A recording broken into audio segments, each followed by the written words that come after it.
Baby, can't you see I'm calling a guy like you? Should I warning? It's dangerous. I'm falling.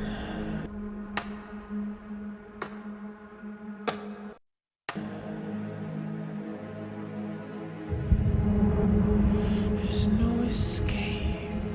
I can't wait to need a hit. Baby, give me it. You're dangerous. I'm loving it.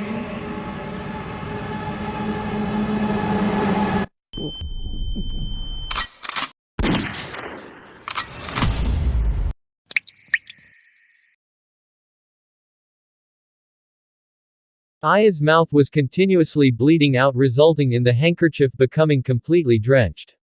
The demon rushed Aya to the hospital. Her shirt uniform had gotten drenched in red. The doctor was surprised. What happened to her? Who are you? You have to help her. I am her friend. The doctor removed the handkerchief. Oh God. Nurse. Nurse. We need help here. By the time Aya fainted due to extreme blood loss. Voices fading away. Her cheek has been sliced through and through. It's gonna leave a horrendous scar. She's going to need plastic surgery. Let's get on with the sutures first, then we will discuss with her family for scar minimization and scar reduction. Half a day had passed. Aya woke up. One side of her mouth was heavily bandaged. She could barely speak. She saw Nira standing beside her. Please imagine Aya can't talk properly, she's using lots of hand gestures and making small noises. You aren't Nira. The demon stared at her, his eyes glowing red. He then calmly replied. I thought that was obvious, darling. Just then Aya's phone started ringing in her school bag.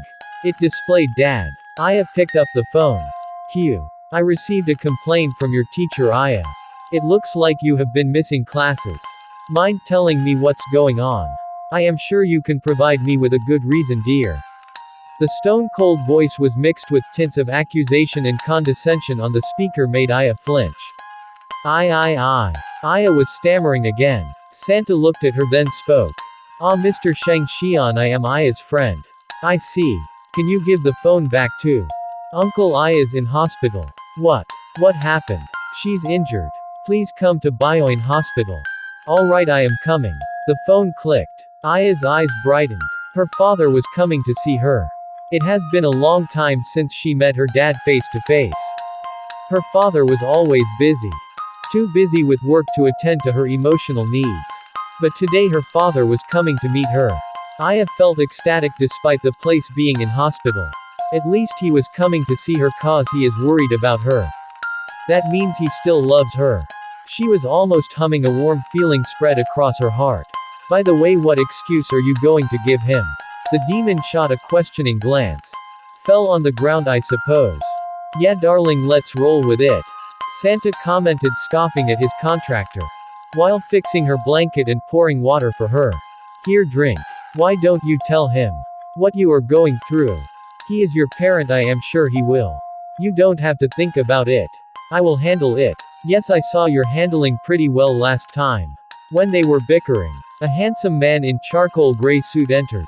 He saw the sight of his daughter lying on the bed, with a huge pad of bandage covering more than half of her face. Looking pitiful. What happened to you? The tone didn't sound frantic but sounded as if he was inconvenienced by this hospital visit. How are you, Dad? Aya's eyes brightened up. She was practically beaming. Ah. Yes, I am fine. But I will have to leave soon. But before that, I have to tell you something. I will appoint someone else to take care of you. Since Miss Swift will be unable to attend to you. Aya looked down. Well, she's never here to take care of me anyway. Looks like Dad is finally firing her. She always finds an excuse to get close towards him. I hate her. It's as if she's trying to be a part of my family. Looks like Dad has finally realized what sort of greedy person she is. I am happy. Good riddance. It's okay, Dad. Aya replied cheerfully. But to get someone on such a short notice. Just then Nira, Santa replied. Pardon my intrusion. If possible, I will take care of her. She's my friend. No. You are also a student, right? How can I give you a burden? It's okay. I have already informed my parents. It's not a problem, uncle. Nira's eyes glowed a bit. Something happened and he promptly agreed to it. Aya didn't notice what had happened. She was puzzled by this. Just then a call came. Aya's dad stared at the phone screen for a bit and rose. Excuse me. I have to take this. Aya's father left. Thank you. Pleasure's mine, darling. Besides, I can't let you out of my sight. I should applaud myself for coming with random bullshit at that time. The demon glanced back at her. Glad she's gullible enough to believe me otherwise. The call seemed to be going on for more than few minutes. Aya felt restless. She wanted to spend as much time as possible with her father before he left again. She rose from her bed. I will come back in a bit. Okay. Santa nodded. Guess she's happy now. Aya reached to the waiting room. Just before she could call out, she could hear her father's voice. He always spoke in a cool voice. But something had agitated him. He was raising his voice at the other person. Then he seemed to be apologizing for raising his voice. This behavior didn't add up. Her father was a stern, proud man. He would never apologize. From the other end it sounded an irritated, high-pitched voice of a woman. This voice sounded a bit familiar. It sounds like her. Why is Dad apologizing to her when he fired her? Aya felt curious. You know I can't tell her now. Don't raise voice at me. You know I am. Alright, I am sorry. I know you are pregnant. Aya gripped her wrist to steady herself. I was going to tell her about our relationship soon. It's just. Mr. Sheng Xian was looking at his watch. It's just her ending in the hospital caused an inconvenience. She gripped it harder. Yes, I will talk to her now about changing schools. Harder. Well, of course you can't take care of her with the pregnancy and all. She can live in the old house. Harder. I will appoint another person to take care of her. As of now her friend is taking care of her. Aya gripped it so hard that it formed new bruises. Still she kept on gripping it as if she wasn't even aware of it. Her knuckles turning white in the process. Well, I have to drop by sometimes. She is my daughter as well. It's just then every time I look at her I am reminded of her mother. She made me miserable. Aya couldn't focus what words were being said on the other side of the phone. Well, I can't wait for you to take my name. Aya's father replied. His voice soft and tender with emotion. It has been a long time since I am finally happy. I am glad you came into my life. Our child is going to be born soon. I will come home as soon as possible. Yes, yes. Take care, love you. It didn't take long to put two and two together.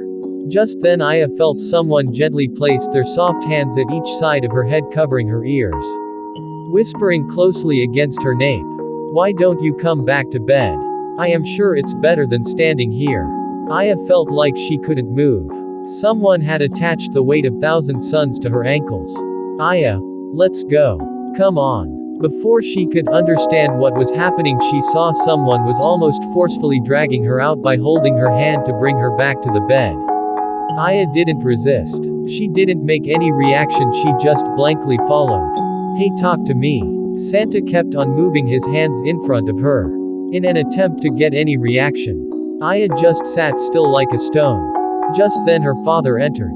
Aya, I want to talk to you about something. Aya looked up at the person sitting in front of her. Who was he? Her face devoid of any expressions. I want you to change school and take admission into this private boarding school. The infrastructure is quite esteemed. Yes, it was really a good boarding school. With the latest technologies and very expensive. Is it something I did?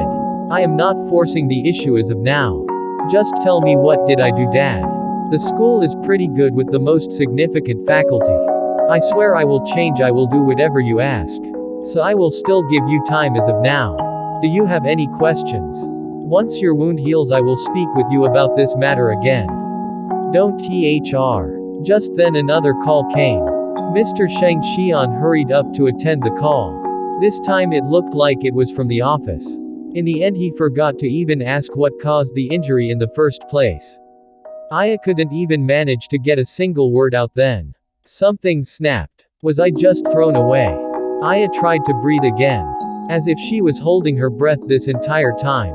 A new family. Her father has a new loving family now in which an old addition is undesirable. So it is being removed so that it wouldn't cause any problems with the happiness of the new family. A stifling realization dawned on her. Her parents have moved on with their own lives and needs. She is nothing but a reminder of their past life and a failed marriage.